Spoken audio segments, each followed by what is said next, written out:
Erin Claire Jones is on In the Calm. That's right. Erin Claire Jones, the human design expert and leadership coach. She is here. She is spilling all the beans about everything you would want to know with human design, as well as things that I hadn't even thought about. Like, what do you do if you don't know your birth time for your chart? Anyway, we get into all of it. There's so many goodies in this conversation. It was a beautiful conversation. Make sure you check out the show notes for a special code and offer from Erin Claire Jones. Let's dive in. Welcome to In the Calm. I'm your host, Georgiana Alexander.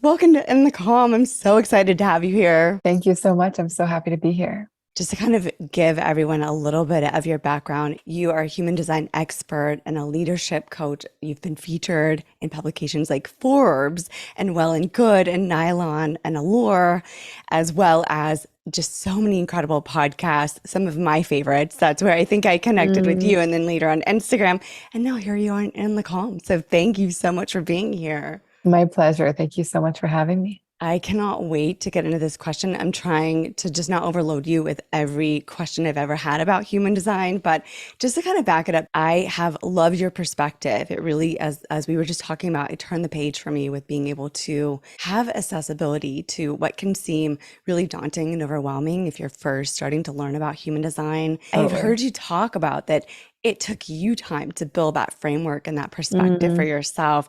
Would you kind of share that story of your overview of what human design is from your viewpoint and your perspective? So high level, human design is a system based on your time, date, and place of birth that reveals your energetic blueprint on how you're uniquely wired to thrive, whether it's at home, whether it's at work, whether it's in your relationships. But it basically gives us each our own roadmap to finding flow in our lives. And I think that so often we get stuck because we're trying to kind of emulate what others are doing or doing what we think we should do. And human design just really reveals like the path that's going to often feel the most right for us. And I think part of why I love human design is that, it gives us all this juicy information about ourselves, like very specific and endless information, but it's also incredibly practical. Like it gives us tools to work with each piece. And I feel like that's more often than not what we need. I think that it's amazing to get good information, but if we don't know what to do with it, it can kind of like leave our heads soon after it arrived. And so I think human design kind of bridges the kind of knowledge and also the practical application so beautifully. So beautifully said. I'm not surprised at all. I know this is your passion and wheelhouse, but I think it's so on point because there is so much information that you gain from this. I mean, I felt like a pretty self-aware person as I came into, I guess, a relationship with human design and just the things that I've learned about myself and kind of that permission that it gives you to just show up and be your totally amazing, weirdest self and everything that you felt inside and just sort of peel off all that conditioning that we walk around with. It feels so good. And then I feel like the more that I learn about myself, the more I'm like, wow, I can't believe that was so off mark with how I'm showing up in the world. Or that, and it's like you kind of knew it, but it like really just lays it out there for you right in front of you and on the page. And for you, I mean, you started your human design, and just really quick back up, will you share with everybody what your human design is and astrology? We need to like peek behind the curtain here of Erin Claire Jones. Of course. So my human design is I'm a projector. My profile is a 6'2" for those who are familiar. And if you guys don't yet know your human design, you can look it up at humandesignblueprint.com. My astrology, my sun sign is I'm a Taurus. My moon is in Capricorn and my rising is Scorpio. Amazing. I'm a 3/5 projector. You know that because you've done Blueprint.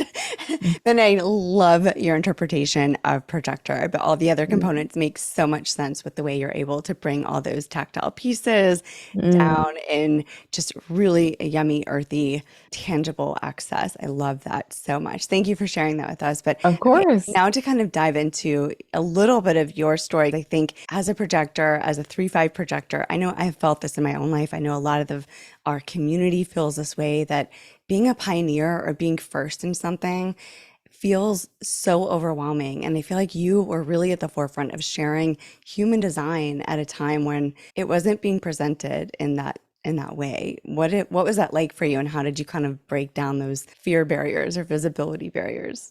Yeah, it wasn't easy. I discovered human design in 2015 and started working with it almost immediately. My first teacher was my business partner. So we kind of like were really excited to bring human design into the world and specifically to business. That was kind of the first iteration of our business. And it was challenging because it was at a time that human design was not really well known. I had never heard of it before it was introduced to me. And like no one I knew what it was. It wasn't like a popular, nor was it a cool thing. But I just remember being like, this system is so golden. Like there's so much juicy information. And I think it can be so transformative for people, but it just required so much education at first, which is true with all new things. But like I Yeah. loved being on the kind of cutting edge of it because I just like I knew that like at some point people would have to be interested because it was so cool and it was so useful. But I think that in those early years, it really required a lot of faith in myself because I wasn't really getting any external recognition. So I wasn't really getting kind of any like validation from the outside world that it was the right path. And it was just the knowing within myself that it was like, no, this is right. And like, keep going, keep studying, keep learning. Like, it will make sense. The time will come. And I actually walked away from the business in 2017 because of a new opportunity emerged that was really exciting, but also because, I think with that partnership, I didn't feel kind of free to share human design in all the ways that I wanted to. Mm. And so, I was like not doing human design. I mean, I was studying it, but I didn't have a business around it for about 4 months and it was really hard. And I remember my partner kind of fall in our winter. It was like December of 2017. He was just like, Erin, like, you've got to try again. Like, you failed. It didn't work. Like, so what? This is like true of most entrepreneurs. Like, this will be the first iteration. So I launched my own practice in 2018, January 1st. And it happened, and not immediately and with time, but it really was at a time where people were ready for it and excited about it. And it's been amazing to kind of watch the excitement and popularity of human design grow. It's been just extraordinary. But I will say for any fellow entrepreneurs out there, I think that, when I was building my own practice in 2018, it was alongside this job that I had. And the job gave me all this flexibility and they loved human design. And so I was using human design there. But I think that like that really felt so much better to me than kind of what I was doing before because I had so much pressure to kind of support myself immediately from it. But I think when I was building it alongside a job, I just allowed it to do it like a much more organically. And then when I left that job, it was because human design, I knew it was successful. I knew it could support me full time. Like there was no question about it. But I think that like, it just like it happened in a flow that felt far more natural than it did before. And so that I think looking back really felt better for me, even though that won't be true for everyone. That is so valuable of an experience to share, especially here, because I think that so often, everything that we try to set out to do, we feel like this immense pressure that it needs to be like a unicorn. It needs to be Yeah. like the golden child immediately. But it's like any good relationship, right? Like it starts off as a little kindling, a little bitty flame, and then you have to let it grow. And sometimes those things go viral and take off, and other Yeah. times we have to take our time to decondition our own blocks and limitations within our charts, Yeah. and our design too. I know I've experienced that. And even though I've built startups, I go through my own experiences. When it's your thing, it's sometimes really different to Yeah. show up in a different way. I've Mhm. always really felt resonant to the way that you show up as a projector, not just in the information that you've shared as a human design, but, and I don't want to be biased to, to only projectors out there. Like I try not to be. Sorry, you guys, every other time, because I see you as well. But I just think it's so cool the way that you present the projector viewpoint and give a lot of space for the way that we show up. Yeah. You posted something about Serena Williams, and I was just mind blown. Like that has stuck with I me know. ever since. I'm Mhm. like, how do I show up physically to win the Grand Slams? It's like I'm like trying to work it out in my mind. Like, okay, how do I do this? But for me, I was introduced to human design in 2019, and I really brushed it off. I was like, what is this? And that's really unlike me, actually. I normally am Mhm. very receptive to new ideas and things. And I was like, I don't need another thing, like Enneagram, whatever. Like, okay, I'm good. But really, I think it was when I felt compelled to get a blueprint from you that it just kind of opened the door. And for everyone listening, Erin's blueprints are incredible. They are not overwhelming, but yet extremely in depth. all about you. And it was when I read my blueprint from you that I then officially became obsessed with human design, and Oh. then went off on a, to learning tangent and everything like that. But it really gives so much validation. You say that human design leads us to self-actualization. I've heard you speak about that. And I think it's so cool, the nuances of that, like what that actually means. Mm. I think the magic of human design is that it like serves as a massive permission slip. Like I said at the beginning, it's like I think we often go down the roads that we think we should go down or what others have done, but like they often don't feel right to us. And I think human design kind of lays out a way of being that is so specifically designed for us and often will feel really good for us. And I know that, when I discovered my human design as a projector, I wasn't living any of it. Like I'd been trying so hard to be everything but that. Like I just didn't have faith that like that way of operating, which is so much around not being a doer, and really kind of being more of a guide, a leader, like really just building a career around kind of being smart about people. Like Mhm. I just didn't believe that was possible. And human design told me that it was, and it let me know kind of a way of working and showing up in a way that might feel more authentic. And like it has not only felt more authentic and felt so much better, but like it has led to far more success than any other path that I've attempted has, So I think that the self-actualization piece is really around kind of leaning into a way of working, a way of parenting, a way of being in relationship, a way of operating that just feels really right for us. And also really learning how to support those we love and operating in the way that feels right for them, even if it's really different than our operating system, So I think that like that really changes our lives, and I witness Mhm. that shift so many things in terms of career, home, all the things when we just kind of show up in a way that works for us. That is so beautifully said. And I agree. I feel like the more that you validate yourself and feel comfortable within who you are, and you can dismantle so many of the pieces that you're carrying around, not knowing from family, from society, from all of these different sources, it's like it's given me a greater sense of peace and sort of calm with others, with accepting others' natures as well, Yeah. and seeing that. And I think I've always had a sense of Mhm. empathy to that and awareness of that, but really on a deeper level, just accepting our differences and appreciating our differences has been a really beautiful, unexpected gift in learning more about human design, I would say. Yeah, I mean, I think human design is such a powerful tool for individual alignment, but I think once we kind of use it in that way, it becomes the most powerful way to understand our kids and our partners and our friends and our parents and our siblings and our collaborators and our team. And like, it just, I find so much friction can emerge when we want someone to be similar to us or different than what they are.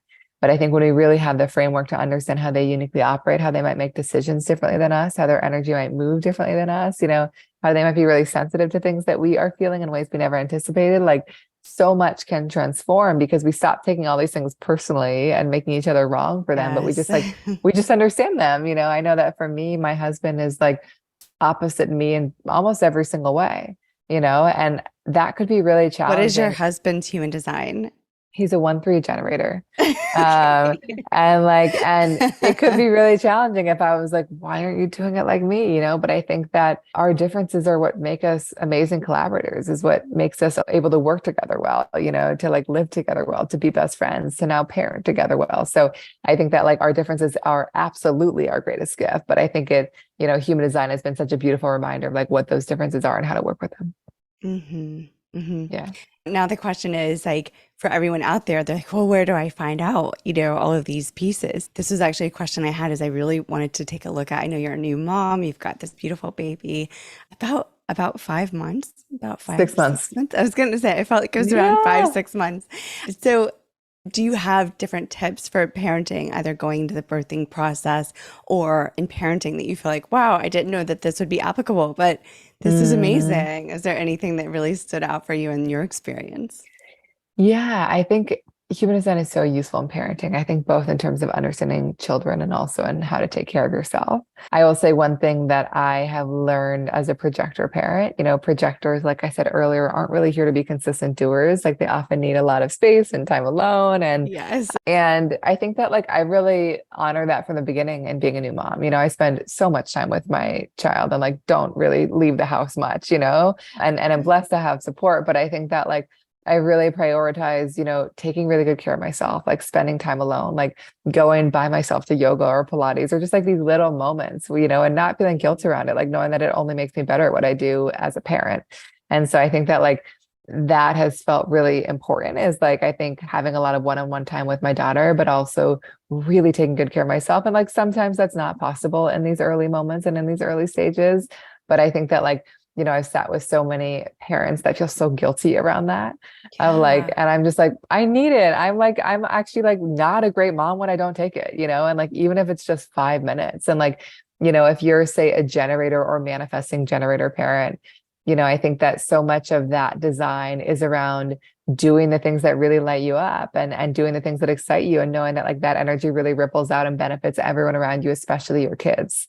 And so I've seen that in my partner who's a generator. It's like he's actually so like all of his passions are like exploded right now, and like it gives him so much more energy to show up as a dad. And like I had a session last week with an amazing mother who was a manifesting generator, and she was struggling because she was really like at home all day, every day with her kid, and like just like gave herself no permission to kind of do anything that excited her, at home or outside of it. And she was really burnt out and like, but felt a lot of guilt around it, and I just kind of reminded her that like again, like a 5 minutes can make a difference, but like just giving herself a little bit of space to do things that excited her, both with her kid and outside of her son, like would only give her more energy to show up as a parent, and it was just so emotional for her because she just like felt so little permission to create space for her desires as a parent when it was like actually the thing that would give her the most energy to show up as a parent, Yes.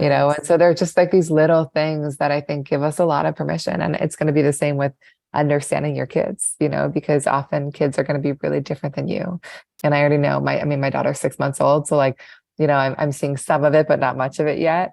But, she's a manifesting generator. She's so different than me, and so it's like, I feel really grateful to know that, because I think that it's going to give me so many tools to really learn how to support her and not make her wrong for just being herself. That's amazing. Yeah. Yeah. I'm just picturing this manifesting generator in the house with the projector and the generator and just the energy and the ways of doing it. So unique. But to go back to your point, I think that that permission to take time for ourselves, isn't it fascinating how in motherhood, I feel like we see it, in parenthood, we really see it loudly come to Yeah, life that we don't give ourselves permission for ourselves. But in totally. so many other areas of our life, we really, it's like the thing, even as you said, 5 minutes that would make us happy So, or give yeah, us so much life.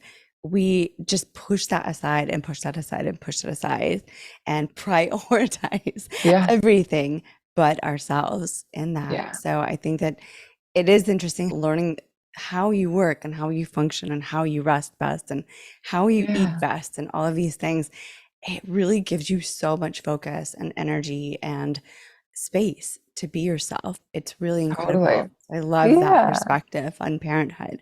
Okay, so Mhm. looking at our healthiest relationships, what does that look like in a chart? I mean, I'm really curious about like your perspective and what you share with others. Yeah. So, I think that as projectors, I think it's really important in your relationships that you feel really seen and really recognized. And like in the deepest of ways, not somebody being like, you do this well. And you're like, cool. But like, that doesn't really make me feel seen. It's like really Mhm. authentic, deep recognition. I think as projectors, you're going to need a lot of space in your relationships, a lot of time alone, and to make sure that need is like honored and you're never shamed or made wrong for that.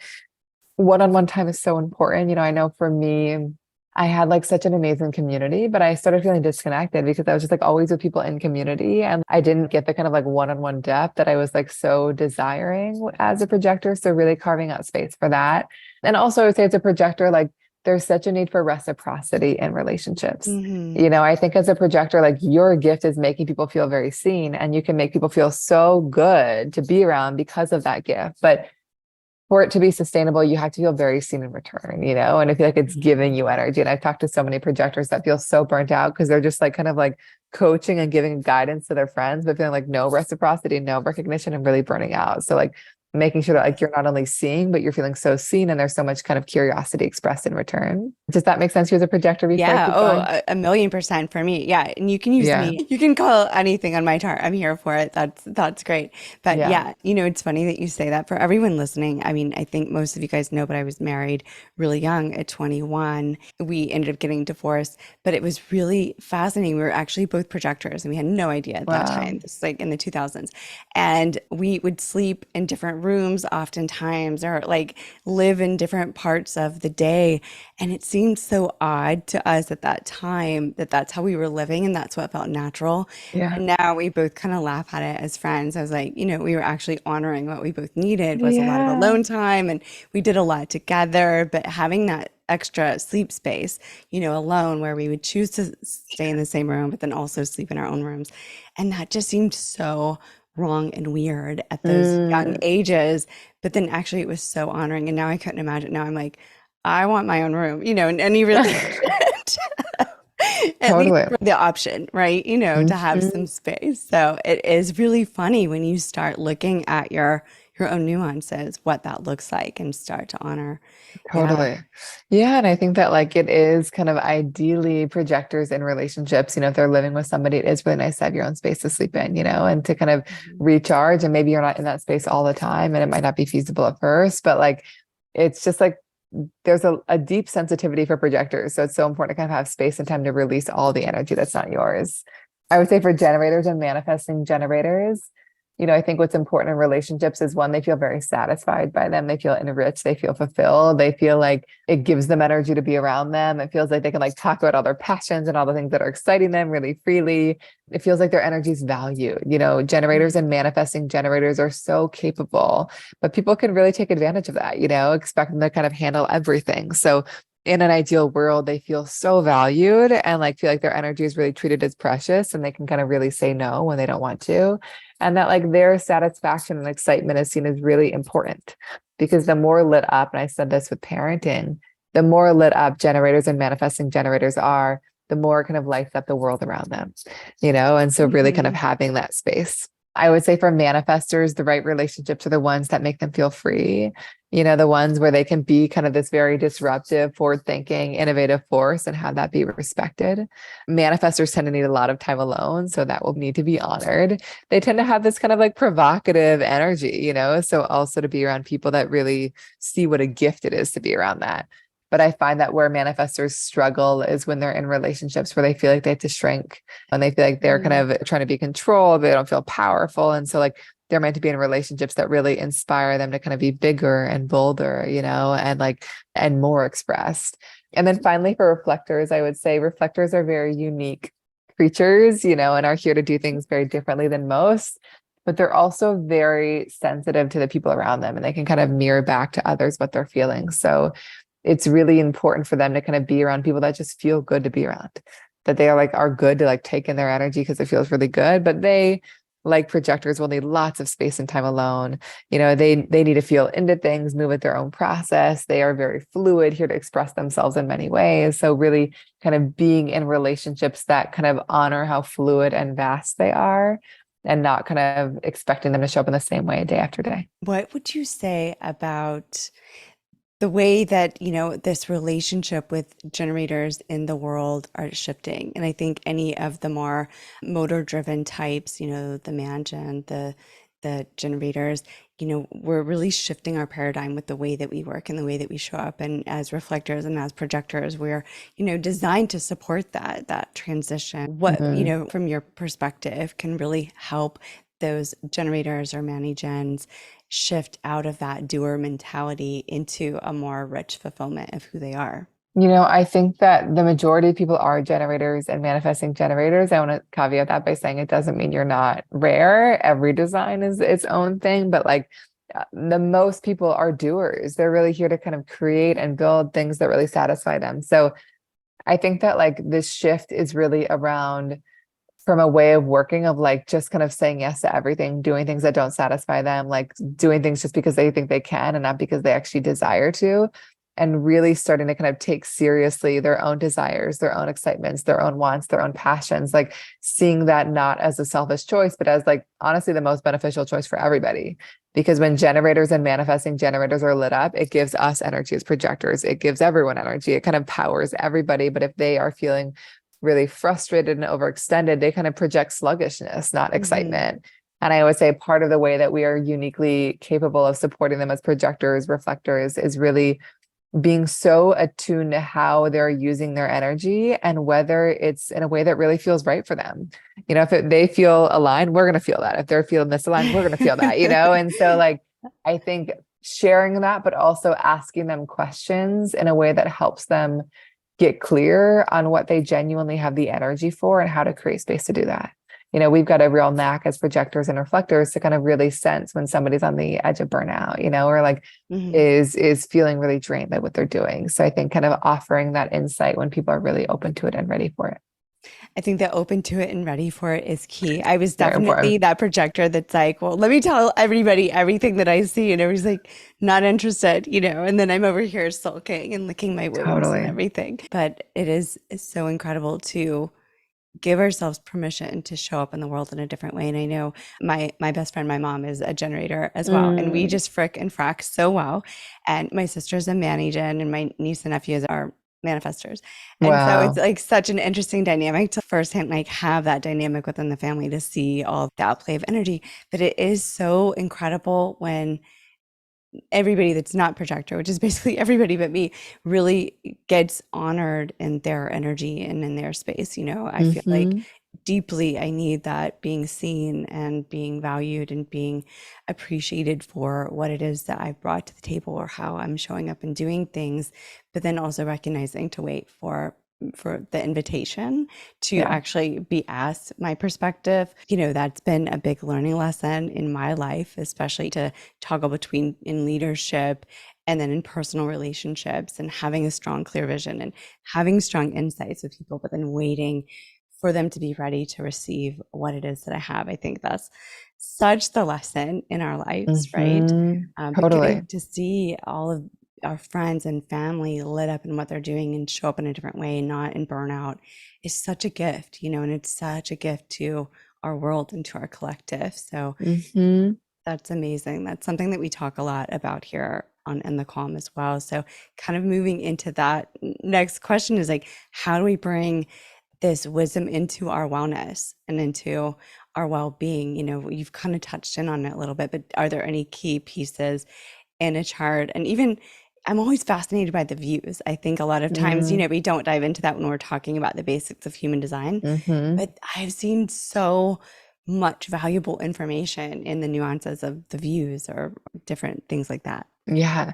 I mean, there are so many pieces. Like, I think when it comes to wellness, one area to look at is definitely what we call your undefined or open centers, which are the white shapes, because those really reflect where you're the most sensitive to other people.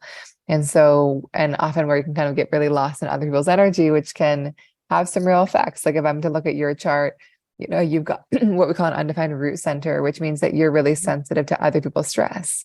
And so if you're kind of like lost in and consumed by other people's stress all the time, you might find yourself like rushing for everything, feeling really frenetic. You can like easily burn out your adrenals, and so like, I think that like for you, really having a healthy relationship to stress, not having urgency and rushing be your default, and really creating time to kind of slow down is so important, because you can kind of get lost in this like hamster wheel of like, I will never rest until I finish, but then there's always more to do. And then you just like never rest, and like, and then you also have like a tendency to just like overdo. This is true for us all as projectors of just like saying yes to everything. So like really learning how to build rest and spaciousness into your days, like you're somebody who's really sensitive to your, apologies for the painters back getting our house painted right now. Okay. You also, you're really sensitive to your physical space. So honestly, one of the best ways that you can care for yourself is to be in online and offline spaces that feel good in your body.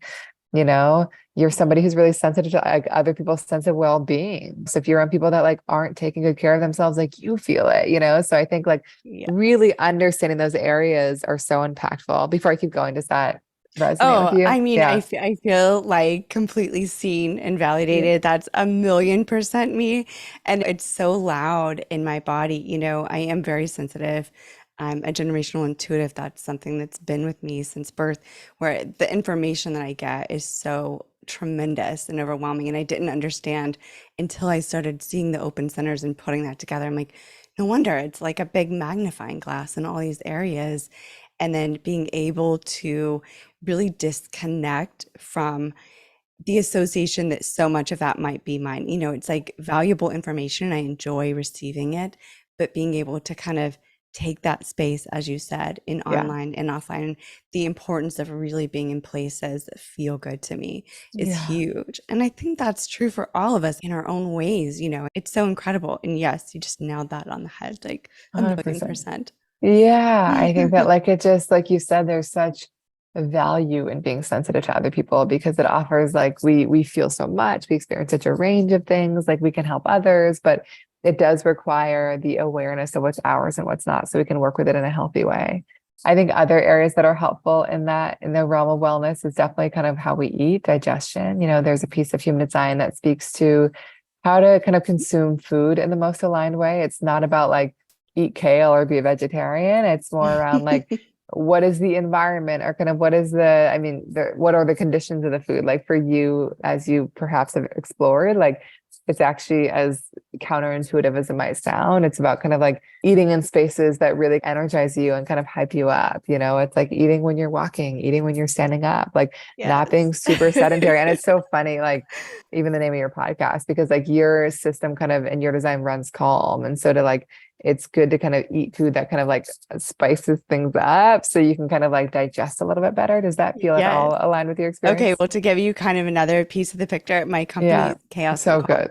So the Yeah. podcast is like where we find our empowerment is sort of in that balance of accepting the chaos and the calm. It's in the Yes. calm space. So yeah, I love like playing loud music at different times and running around and like getting that buzz going.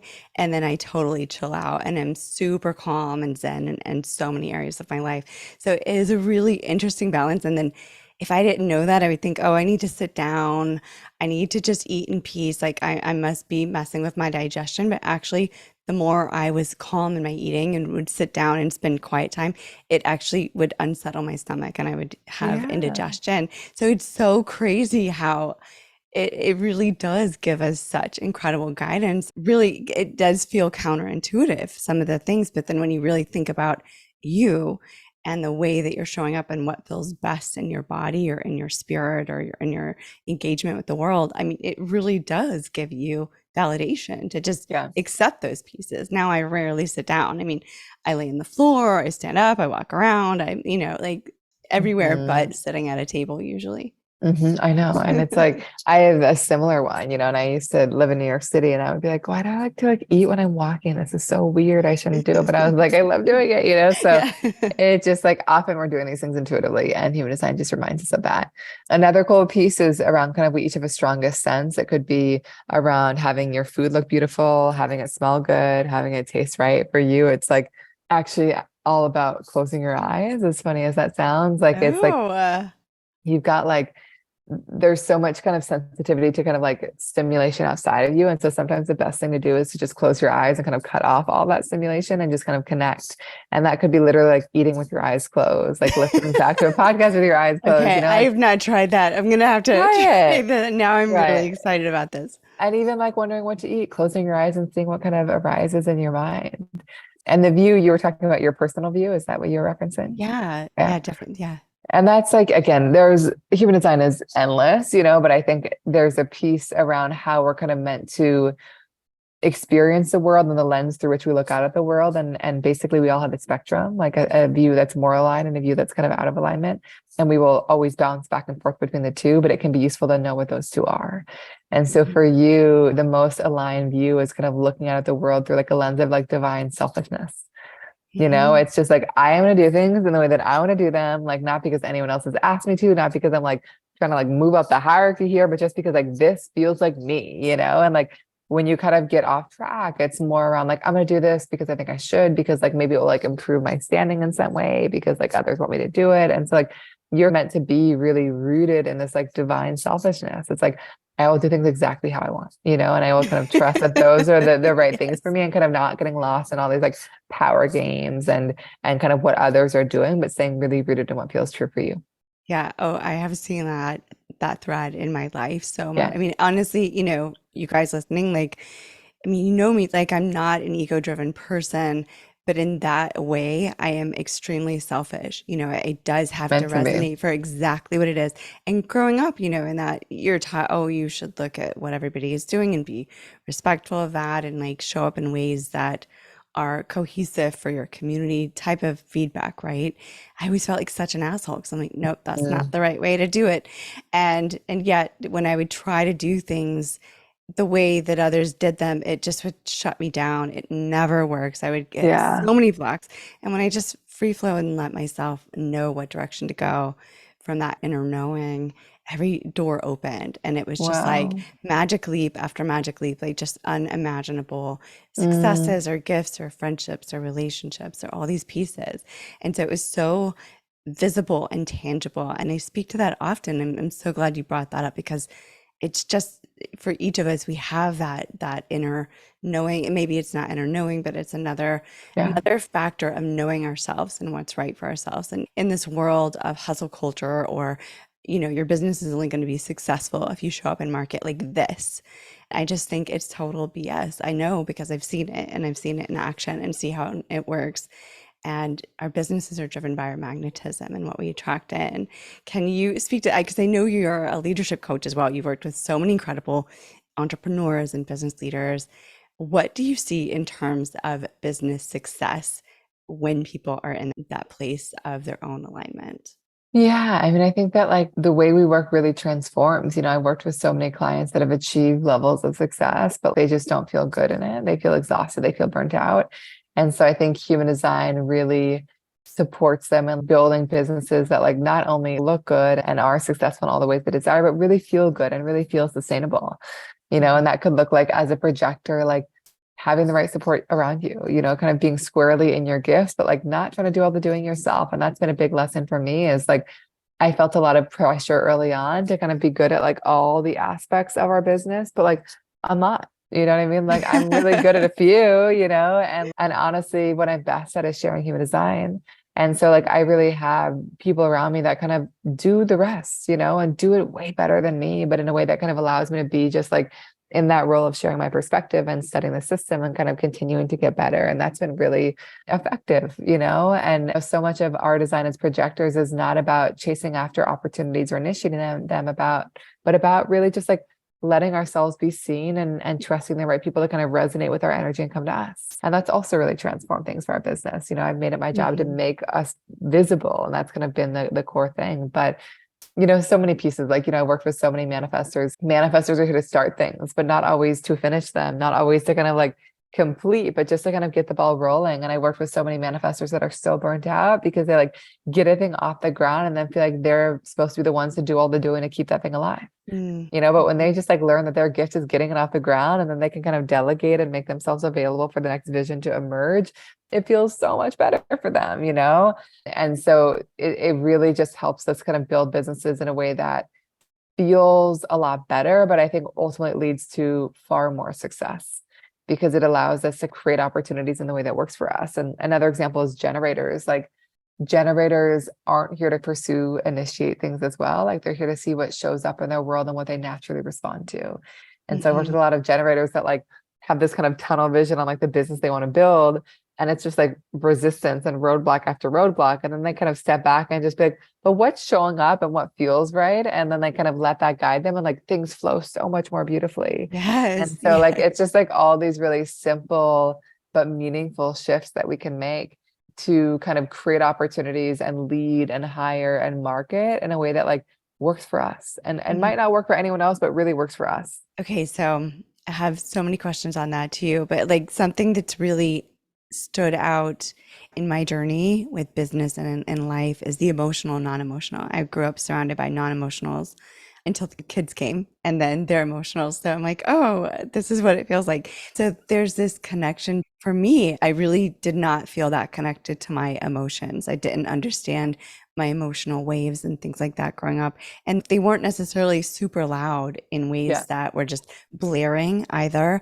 And so I didn't understand that my emotions are actually a powerhouse for me, that actually allowing them to move almost feels like a current and feels like a wave into the next step of where I'm supposed to be versus non-emotional, seeing how much the non-emotionals around me tend to take on emotions of others or identify or associate with emotions. And that's kind of blocking them. So it's really interesting to see this Mm-hmm. in business, this conversation of like, when we surrender to what is really right for us and in our authority, in our system, it really does sort of open this flow of energy and Mm-hmm. creation and opportunity. And so could you share a bit about the emotional side of that? Because I'm still leaning into understanding my emotions actually, but it's been so interesting to realize, wait, my emotions are they're my wisdom, my powerhouse. They're Mm-hmm. giving me energy. Yeah, totally. So some of us will have what we call a defined emotional center. So you'll know that you do if you look your chart up and your authority says wait for clarity or emotional. That means that you have a defined emotional center. And it basically means that, as you said, like your emotions are a real source of energy in your design, but you will have these emotional waves, like where you will wake up one day and feel high, or wake up the next day and feel low, and like not always know why, but like Yeah. an important part of that journey for us that have this is to honor where we are. It's not about trying to get out of the lows or prolong the highs, but to be present to our emotions and let them move. The more we are just like present to them and not trying to control them, the more they can move. If we get in our head and try to explain them and make sense of them or suppress them, like it can just become a lot more complicated, and they are very powerful. They're very impactful. Our emotions spill out and impact the world around us. So I think it's important for you to understand that, like, and I think you do already, is that like when you're on an emotional high, the people around you feel it, and are so uplifted by it. When you're on in a low, people feel it too. So it can be a really nice time to kind of be in your own energy. Yeah. Big lesson for me, I think Yes. that like just being aware of that, and especially my partner is very sensitive to my emotions. So really kind of understanding that and really kind of learning how to take space and be in my own energy when I'm in that low.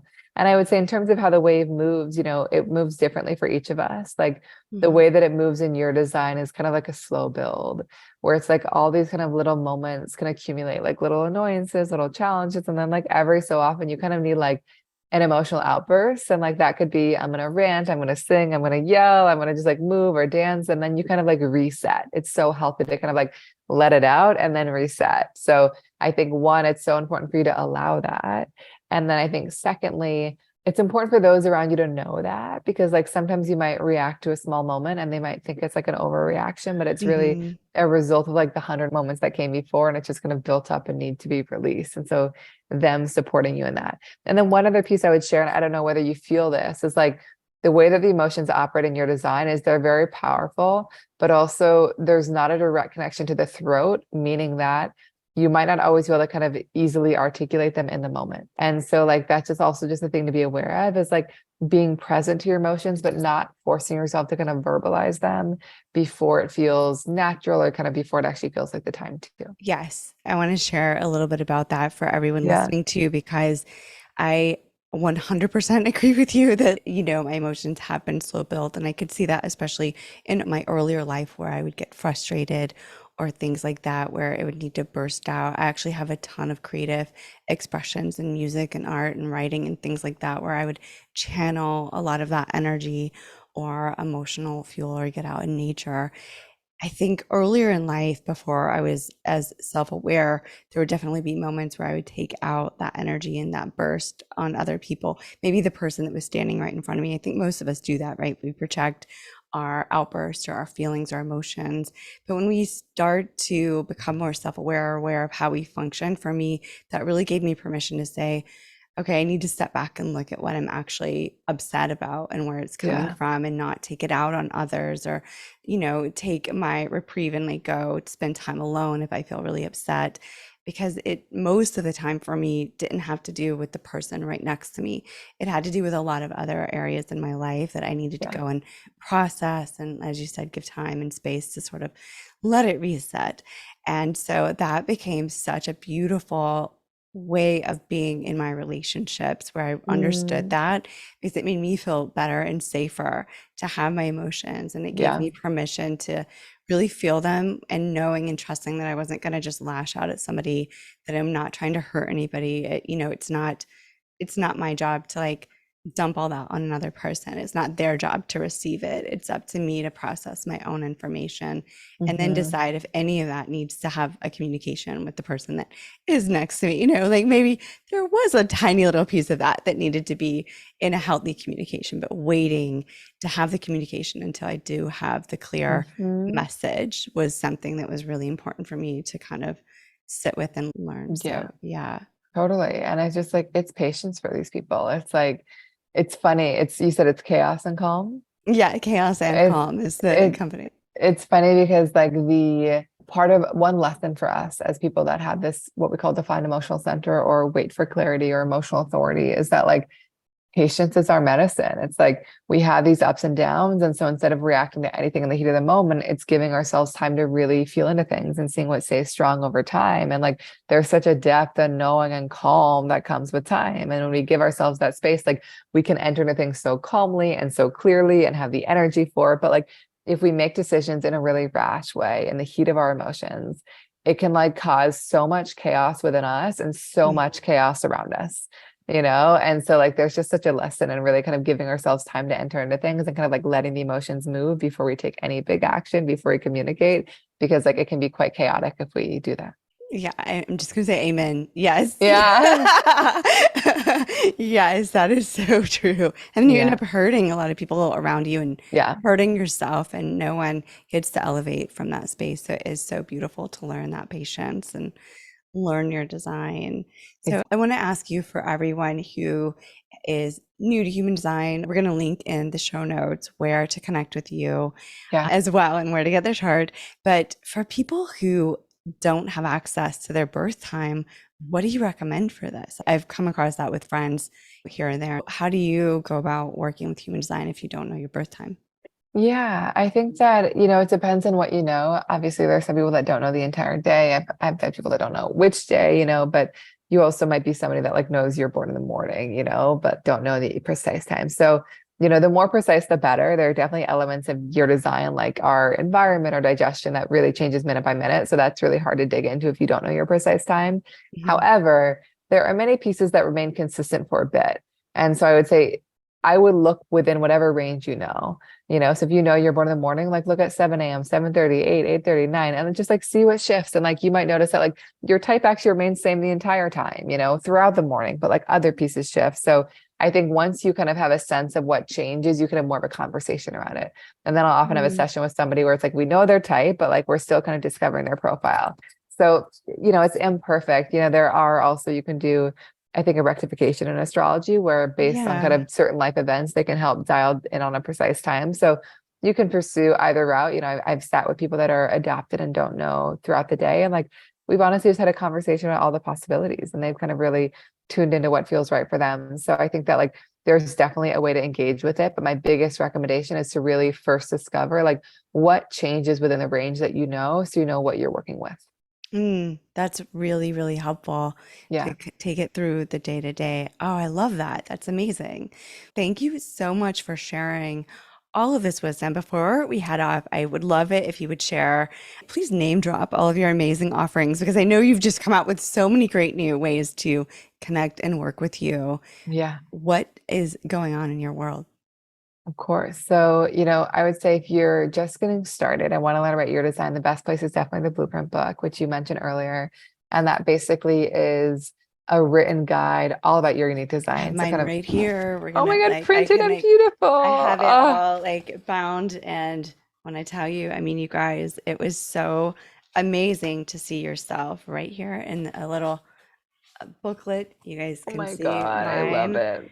It's so, I don't know if I can like, I'm not like a content creator here where I'm like You feel like you good could at be with that. showcasing, good at showcasing. But No, that's amazing. It's like it's such a beautiful one. I love that you printed it out. Like it is and bound it. It really like is meant to be a book all about you, and it's meant to be a thing that you keep returning to, and it covers all the pieces we talked about today and so much more. And I think that, like you said, it like is very in depth. Like no two are the same, but it is not meant to be overwhelming or full of jargon. It's meant to be very simple and accessible and empowering and applicable. I'm happy to create a discount code for your audience if you would like to do that. yeah, how about we use calm? Calm. So discount code will be calm. And then also, if you want to move beyond learning your design to kind of learning human design in general, we just launched all these new classes that kind of dive into every piece of the chart, from the more foundational layers like type to the more complicated, deeper layers like digestion or environment. So those are all on our site, humandesignblueprint.com. And then also, if you're like really advanced and you're like, I have a strong foundation, I'm a reader, I want to go even deeper, I want community, we have an amazing membership that kind of we dive deep together every month around a certain theme. And it's a really beautiful place to kind of learn human design, not just through classes, but through live readings and through case studies, and to kind of practice readings and to kind of keep refining your human design skills and community. Ooh, that is so good. You did not have any of that except for the blueprint when I first found you. And then I went on a deep dive and got certified through another channel. But then I saw your offering. I'm like, oh man, I wish I could have gone that route. But I'm really excited that you've got some other pieces. I need to check into the membership. That sounds really up my alley. That's super cool. Yes. Yeah. I would Super love to have cool. you. I'll make sure that everyone has the ways to connect with you in the show notes, and also where to find you on Instagram. But this has been such an illuminating conversation. I'm so honored to have you here. And thank you for my audience, but also thank you for myself, because your words and perspective of human design and the way that you approach it has been so deeply validating in my life and helped me shed so many layers and really step into a new presentation as a projector. So it feels so good. And I just want to thank you and see you for that. Oh, my pleasure. Thank you so much for having me. It was so wonderful to be here. Yeah, excited to have this out in the world. Likewise.